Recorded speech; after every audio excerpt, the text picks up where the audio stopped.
Today we're going to explore bookmarklets. Essentially, a bookmarklet is a bookmark with JavaScript embedded in it, allowing us to perform actions on a web page with a simple click, or via a shortcut to extract data easily.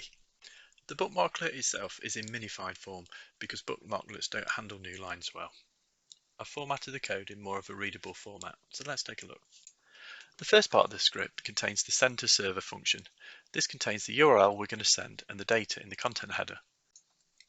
We'll take a look how we fetch that in a moment. Following that are the response methods. A console message will appear for a successful transmit or failure. Moving down, we've got two other functions for extracting the data. The first of the two finds the first element matching the CSS selector given as a parameter. If found, it is assigned to that element, otherwise the element is null. If the element is not null, then it is trimmed, giving the text content without extra spaces. If an element is null, an empty string is returned. The second is similar, but this time gathers all instances of that selector and then produces them as a comma-separated list. The script looks for all aside sections on the web page. If it finds any aside sections, firstly it will start with an empty string called aside content. Then, for each aside section, using the two functions above, it gets the job title from the heading inside the section and adds it to the aside content. Then gathers all the qualifications listed in the section and adds that to the side content. Finally, gets the job description from the section and adds that also to the side content. After going through all the aside sections, it sends the collected information to the server. If no aside sections are found, it shows a pop-up. Otherwise, it uses the send to server function to handle the sending of the data. Now, before we look at the receiving end, we need to add our sending JavaScript to our bookmark. Here we grab the minified code and simply paste it into a new bookmark like so. I've placed mine on the bookmarks toolbar for easy access. We can make activating this script even easier if you don't mind installing a Chrome extension. This is called Shortkeys by Mike Crittenden, which I'll leave a link for in the description. Talking of which, if you've made it this far, please drop me a like or hit the subscribe button. I'm a small channel looking to help with all things web dev, and your sub really helps motivate me. Right, onto the receiving script. As you've seen, the script sends to a URL, so we need a small web server to receive it. Flask is a popular framework. This script is designed to receive data from users, save it to a file. Don't worry if you're new to Python, I'll explain each part step by step. Let's look at the initial lines of code. Here we're importing necessary components.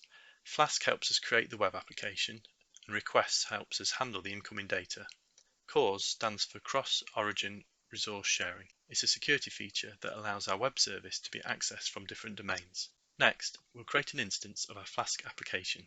The first line initializes our application. The CORS app line enables CORS for the entire application, meaning our web service can be accessed from any domain. The second CORS line further configures CORS specifically for the append route, allowing requests from any origin. It might not be strictly necessary, but I ran into a few CORS issues, so this is just a precaution. Now we define the functionality of our web service. Let's break this down. The app route decorator tells Flask to create a new route or URL, that's append. It specifies that this route will only accept post requests, which are used to send data to the server. The define append to file, this is our function that will run whenever someone accesses the append route. Here we get the data sent by the bookmarklet. We know that the data is going to arrive, labelled as content. The next line opens a file named output.txt in append mode, meaning that new data will be added to the end of the file without deleting the existing content. The next line writes the content to the file, followed by a new line character to ensure each piece of data appears on a new line. And finally, we send a response back to the JavaScript that the content has been appended to the file. To bring the application to life, we need to run it. This block checks if the script is being run directly and not imported as a module. This is a typical method that we use in Python. The last line starts the Flask web server on port 5000. In summary, this script sets up a simple web service that accepts data through a post request at the append URL and then saves it to a file. This is a perfect basic example of how web services can be created and used to handle data in Python. Our next step is to install the dependencies at the top of the script: Flask, requests, and CORS. You can see that mine are already installed. Once we've done that, we can start our server. We can perform a quick test using curl to verify our web server is receiving the script correctly. Breaking down the command, we have the method, which is post. We also have the destination address that accepts requests, the type of data we're sending, which is content, and finally the message itself. Upon executing the command, you will see the response sent back from our script, configured in the append to function, and a message on our server command line showing that we have received a post message. With that, we're ready to proceed, and we can head back to the browser and test it out. With the inspect tool open showing our console log, we will click this job description to change the dynamic content on the right, then click our bookmark. In response, we get a success message, and going back to our output file, we can see it's been updated. If we switch back again and select a different description and click the bookmark, we update the file again. Sure enough, we now have 2 records.